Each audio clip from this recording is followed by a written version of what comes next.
Good morning, Josie. Morning. Morning. Thanks for joining us again now for our third quarterly call, looking at the latest findings from the Robert Half Job Confidence Index in partnership with the CBR, or the Centre for Economics and Business Research. Thanks for joining us. Before I introduce you and you talking us through the report and the findings that we now have for Q2, I'd just maybe like to give insight into anyone that's listening, some insight into why we do this report. So I just want to share why we've commissioned this study and show that whilst business and consumer confidence is regularly measured, by analysing worker confidence through more of a, I guess, a macroeconomic lens, in the context of maybe job creation or job security and career progression, it can give a much better or deeper insight into what the real stability or the state of our labour market is. So we feel this report is a much wider and in-depth view that can give people a much better lens to look through when they look at job confidence, or when they're thinking about their own career, their own salary expectations, how their skills within the marketplace may be utilised. So I think the normal way to measure job stability or the labour market health is through unemployment and job vacancies, which clearly are really valuable measures and things and metrics that we should definitely be using, but alone they just don't give us enough understanding or deeper knowledge of what is going on in the UK's, what is the increasingly complex labour market. So that is the reason why we're here, and we've commissioned the CBR to do the report. So I will just introduce yourself, Josie, to anyone that's listening. So as the author of the report, Josie is the managing economist for on the macroeconomics team for the CBR. She works regularly with Bloomberg and the BBC, analyses and authors bespoke reports and comments on labour market trends. Recent works for Josie include research into the UK's productivity gap and forecasting the impact on employment of the fourth industrial revolution. So absolutely delighted to have you here with us, Josie. Really interested to go through the findings and talk through the job confidence index. So with that, I'll pass over to you. After, we can go through some questions together and talk through some of the findings and give a bit more insight. So with that, I'll pass over to you. Thanks so much, Chris. So yeah, this is the third quarter of data that we have for jobs confidence in the UK. And this first slide that I'm showing is the latest data for Q2. But just to recap what this index shows is we've got a long back history of the labour market data that goes into a quarterly report that shows how much confidence workers and prospective workers have in the labour market through job security, pay, the ability to search and find and progress in a job, and more general macroeconomic trends. And it tends to fluctuate about zero. So if it's higher than zero, that means higher than the long-term average jobs confidence. And if it's below zero, that means it's below the long-term average. We tend to say when it's above 30 or below minus 30, those are more extreme measures. And so actually, as you can see on this slide, in Q2 of this year, of 2023, it stood at quite a high level at 47.2, showing that there is a lot of confidence that workers have in their pay and their ability to find a job, their overall jobs confidence. This is actually the third highest measure on record, since you can see at the start of the chart, it started in 2009. In terms of the back history of the data. So it's very strong, which might come as a bit of a surprise, but we'll dig more into that in the coming slides. And so if we can look into what is happening behind the data, we can see that all four of those pillars that go into jobs confidence were in positive territory in the latest data. That's actually the first time in a few quarters, because, for instance, in the last quarter, macroeconomic confidence and pay confidence were both in negative territory. So now they've turned into positive territory, above average confidence for those two measures.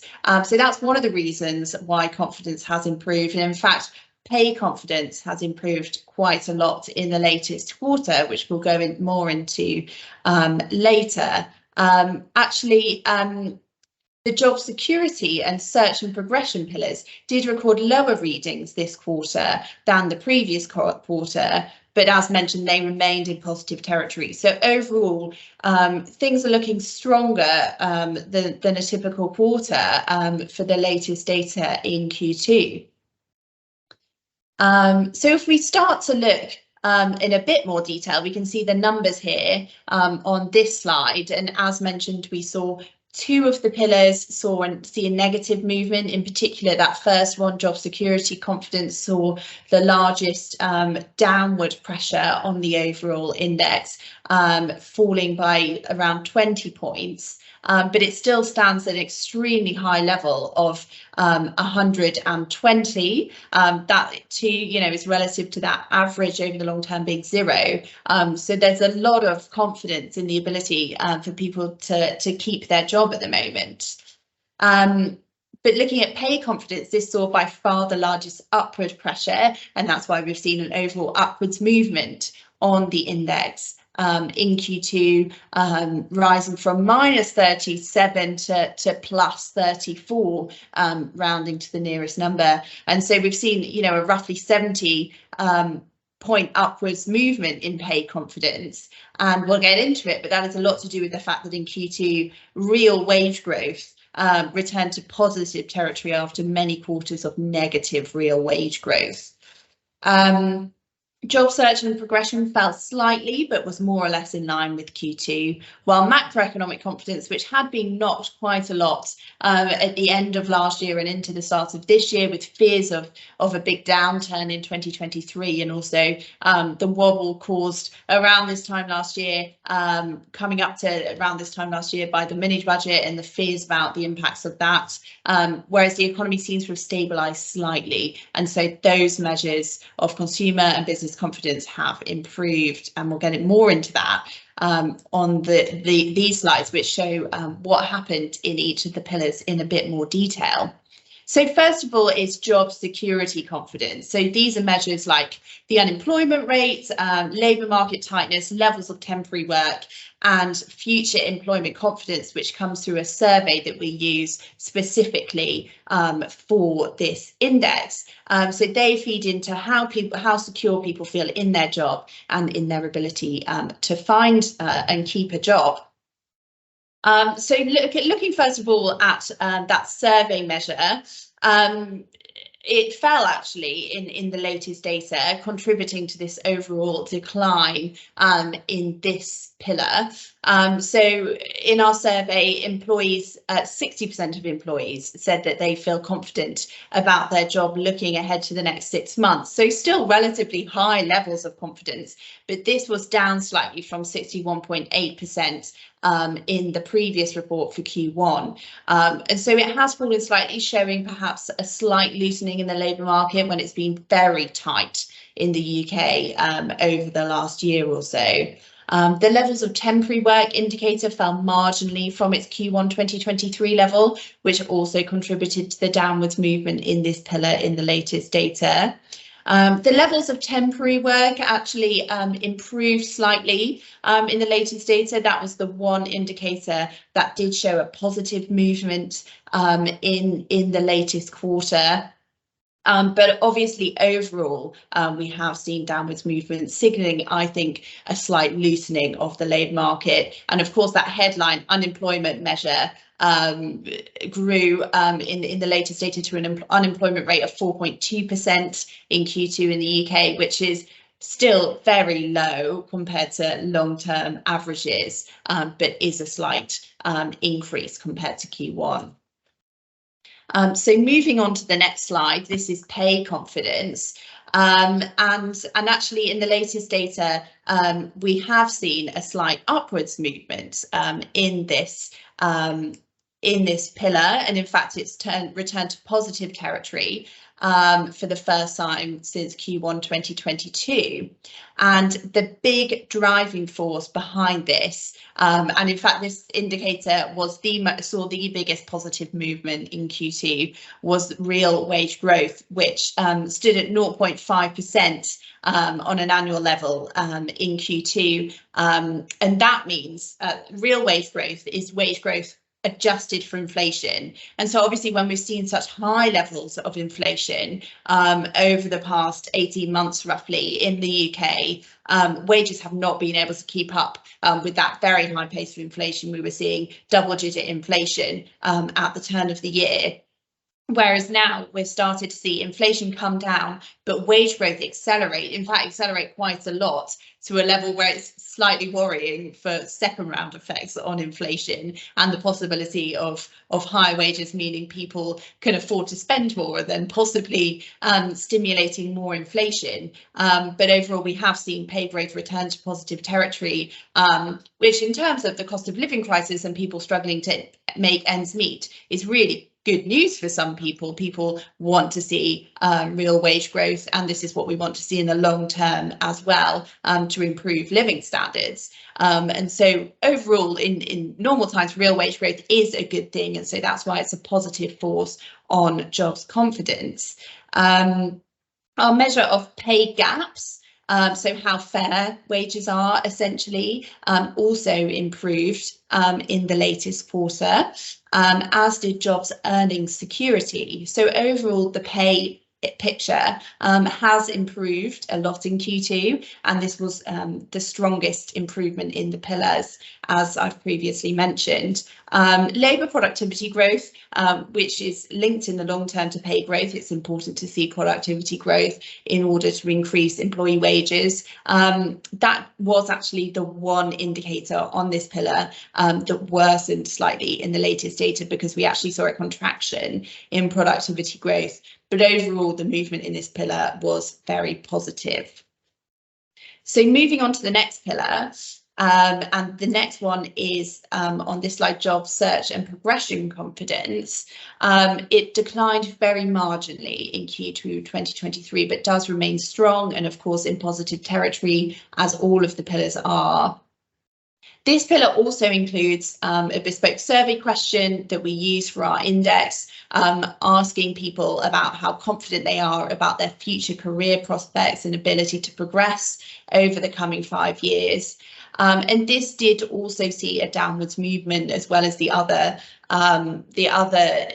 survey-based indicator that we do that was in the first index. So 41.9% of respondents said that they feel confident in their ability to progress, which was down from the 44.5% in the previous survey, which is a stronger downwards movement than the other survey question about future employment confidence in their ability to keep their job. And so this is, more people growing more concerned about the ability for them to progress more longer term, and perhaps signals, more longer term lack of confidence in the labour market over the coming 5 years. So not the next 6 months, but thinking about the next few years, people are slightly worried about the UK economy and the ability to find the kind of job they want.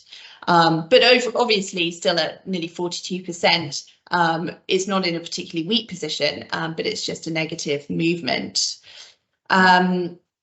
Other indicators on this pillar include the share of people in involuntary part-time work, which stayed pretty similar to Q1, and a measure of social mobility, which again didn't move that much in the latest data, but did have a slight upwards movement.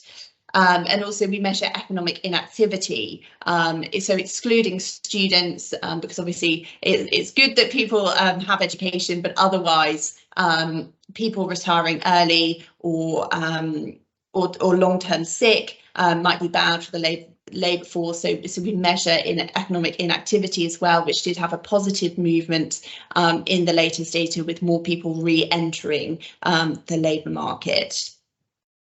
And then finally, our last pillar looks at two measures of macroeconomic confidence, so consumer confidence and business confidence.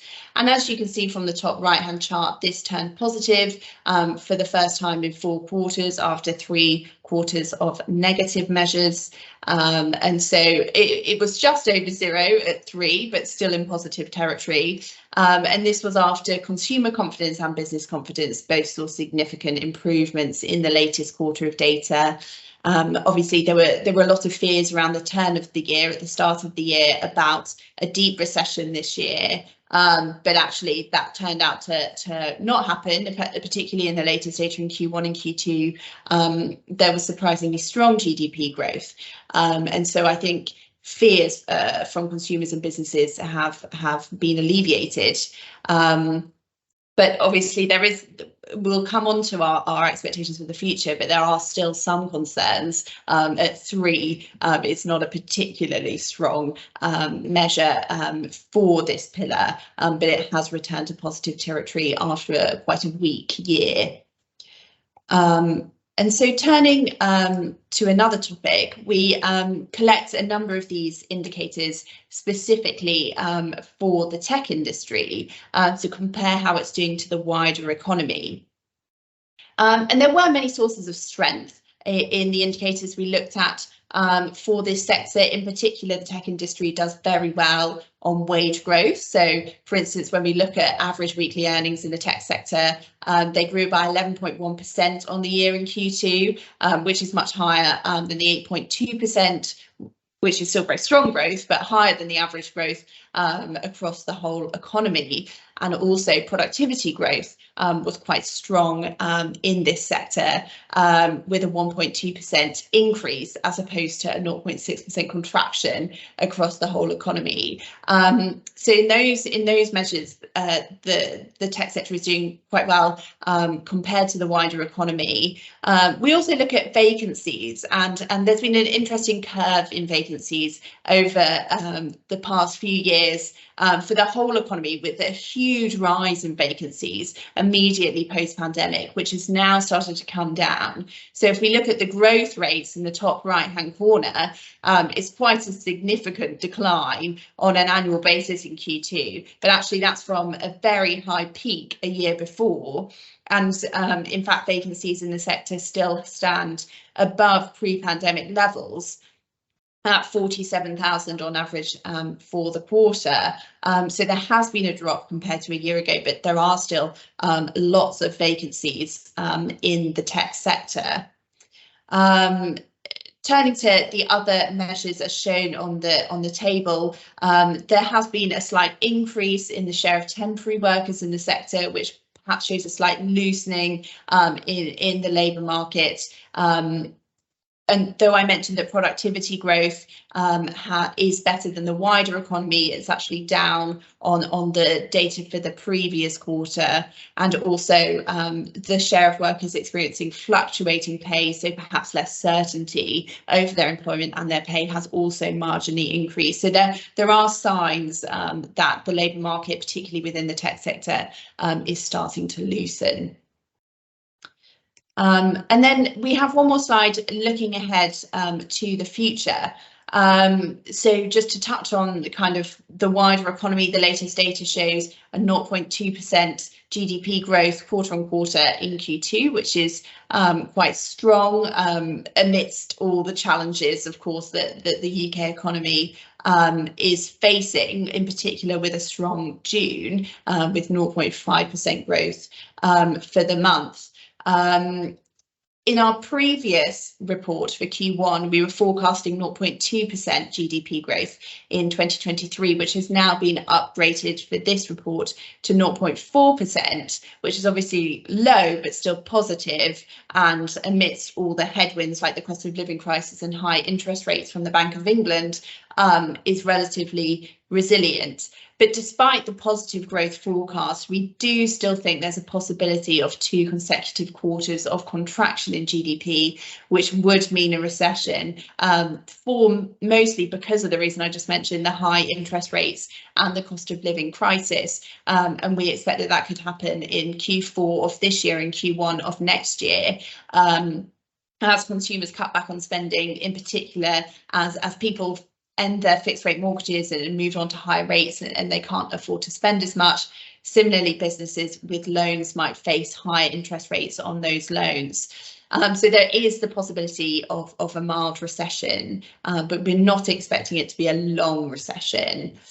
But yeah, turning back to the labour market, Obviously, I mentioned that real wage growth has returned to positive territory in Q2, and we are expecting it to remain in positive territory. And you can see on the bottom right-hand chart in the grey, that's annual real earnings growth, which you can see was in negative territory for many quarters recently, but now we are expecting to remain seeing annual growth. So that's a good thing in terms of people's living standards, although there are worries there about possible second round inflation impacts that high wage growth could have. Turning to vacancies, we are expecting them to remain above pre-pandemic levels for some time.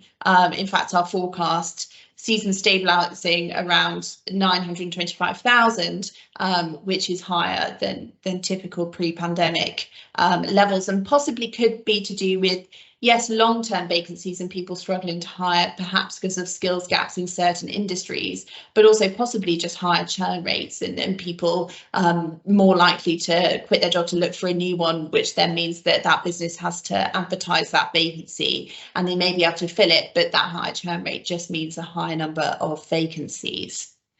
So those are the results from the latest quarter, and I'll hand back to you, Chris.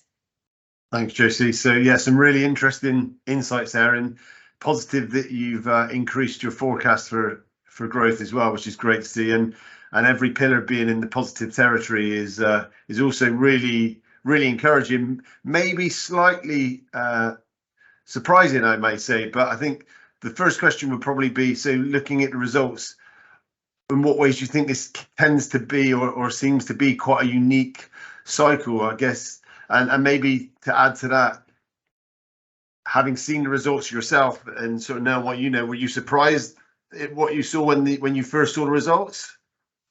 Yeah, I was surprised because, as I said, we are possibly forecasting a recession this year. And so to see the labour market or people's confidence in it stand at such a high level is really surprising, because usually you would associate quite high unemployment with a recession. But this is quite an interesting recession because it's predominantly being driven by the cost of living crisis and high inflation and high interest rates. And in fact, the tightness of the labour market, which is good for people who want to find a job, but that can feed that inflation in itself.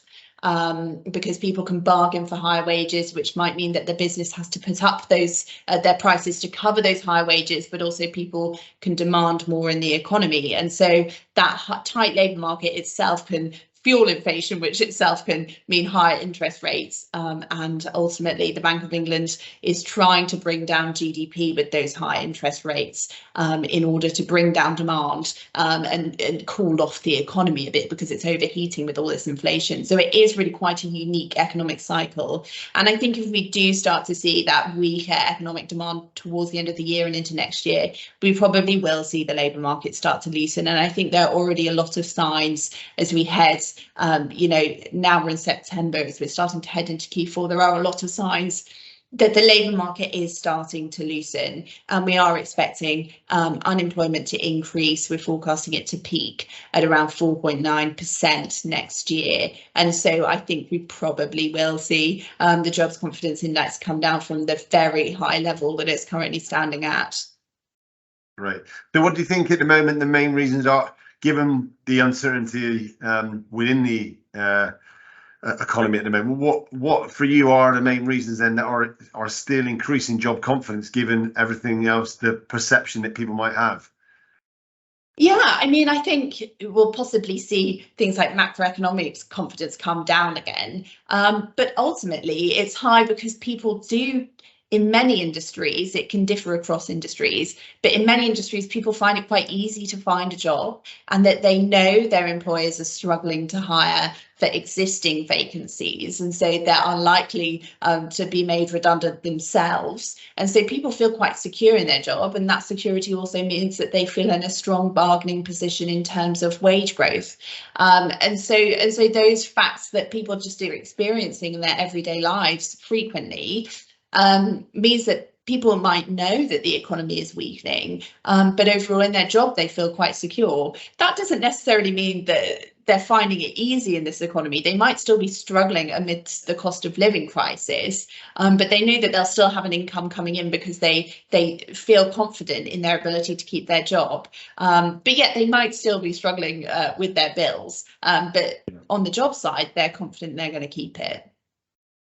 Well, we noted, I think, for the first time in a while, that real wage growth outstripped inflation, which is a positive. But also there is, I guess, a downside to that, that spending goes up, inflation can maybe increase again. Now wage growth has recently outstripped the UK inflation. What is your prediction moving forward for further wage growth? Yeah, so obviously, we've seen inflation start to come down in the UK, which is a really positive thing. It's what the Bank of England wants. It's targeting 2% inflation, but it does stand far above that. We're forecasting inflation to hit around 4.5% by the end of the year in December. But as we mentioned on the slides as well, wage growth still stands at 8.2% on average across the whole economy. And we are forecasting that to come down as well. It's just now we're expecting that growth rate in wage growth to stand a bit higher than that growth rate in inflation, in particular because inflation has started to come down a lot because of more volatile categories like fuel prices, which have actually started to fall, and food prices, which are still growing, but are growing at a slower rate now. So that's bringing down inflation, which means now that wages are growing faster than inflation, and we expect that to continue for at least the medium term. So do you see candidates are in the driving seat as it stands at the moment? Yeah, as I mentioned, it can differ across industries. And in fact, I was looking up the latest data and vacancies, and it still vacancies still stand above pre-pandemic levels in the majority of industries, but in some industries like construction and motor trades and accommodation and food services, it stands a lot higher. And so if businesses are still struggling to hire in those industries, workers probably do feel like they are in the driving seat. But in other sectors, for instance, retail, finance, IT, it doesn't stand much above pre-pandemic levels. In fact, in some categories, it is slightly lower than pre-pandemic levels. And so that's showing that kind of we're getting back more towards 2019 levels when workers did have less bargaining power. And so it's not true that everyone is in the driving seat, but it's certainly true for some people. Absolutely. And the ONS recently reported that we've experienced much stronger UK economic recovery during the pandemic than was first predicted. So as an economist, why do you think British organisations should continue growing their businesses through investment in people and their skills?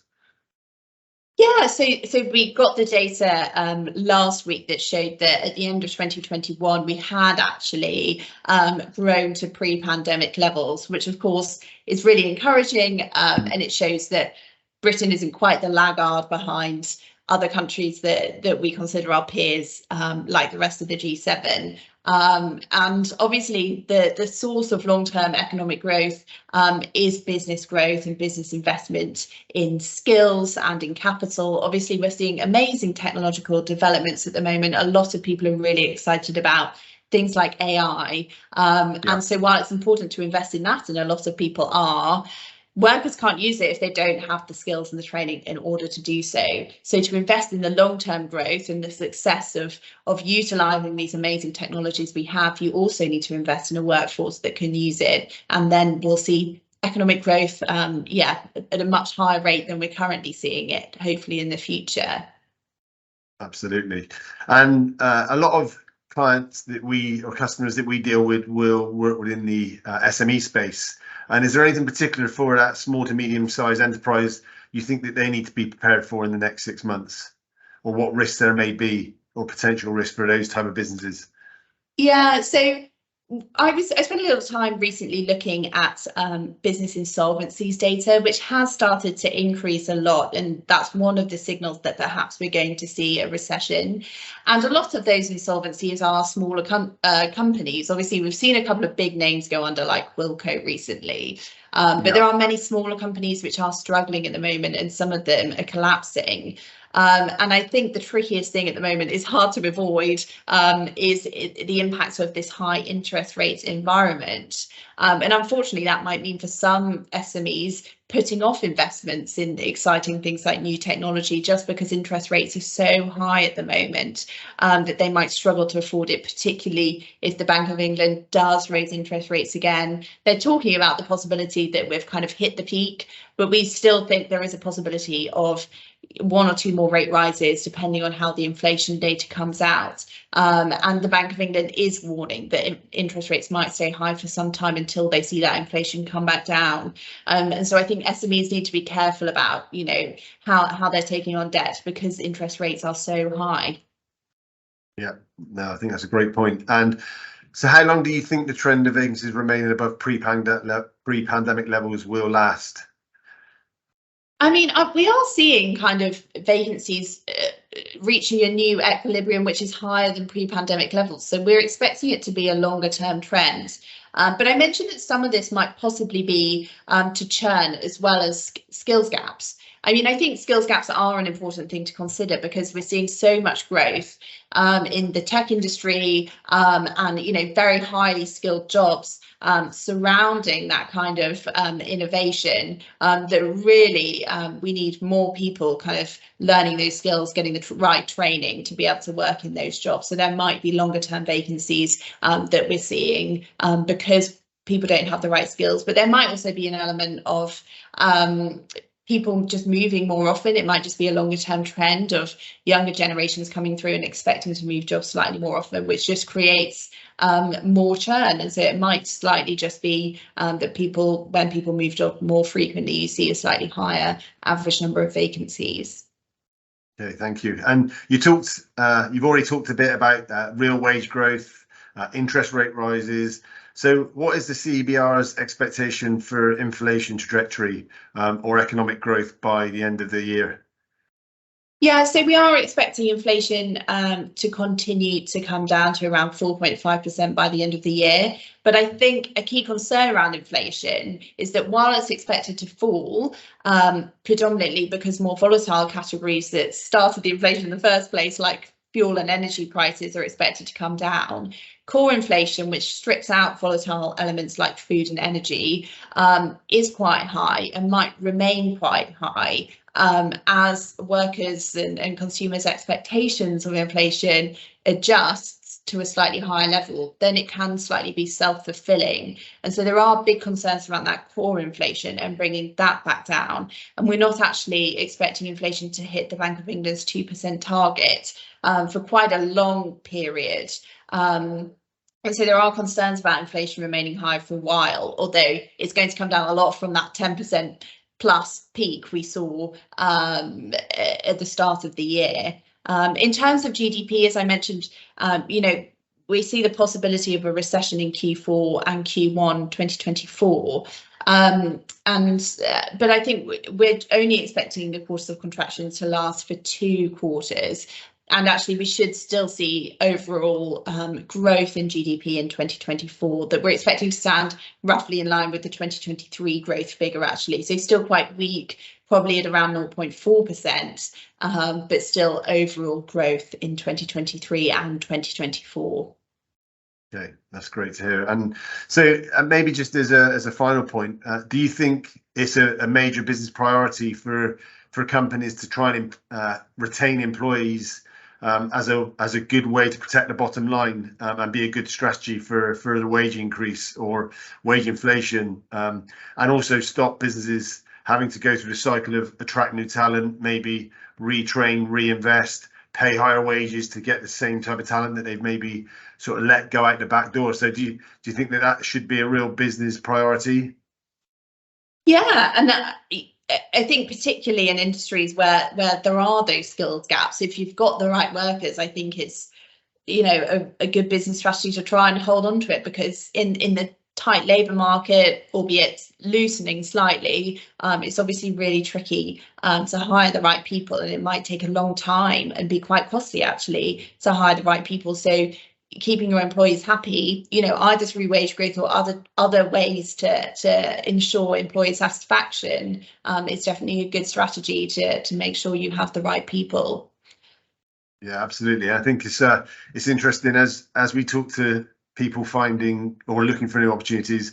Wages do clearly play a part, especially in the economy we find ourselves in. But there are plenty of other factors that employees need to consider in terms of purposeful work, making people feel valued, social responsibility. I think there are lots of factors for employees to think about when it comes to retaining talent, not just how much they pay them. So lots to consider in that area, and that's probably a subject in itself, not for today. So I think that's all we've got time for this call to Josie. It's been brilliant as always, and thank you for the insights. Great to see some really positive trends. If you're listening to this, then please take a look at our report, which you can find on the Robert Half website.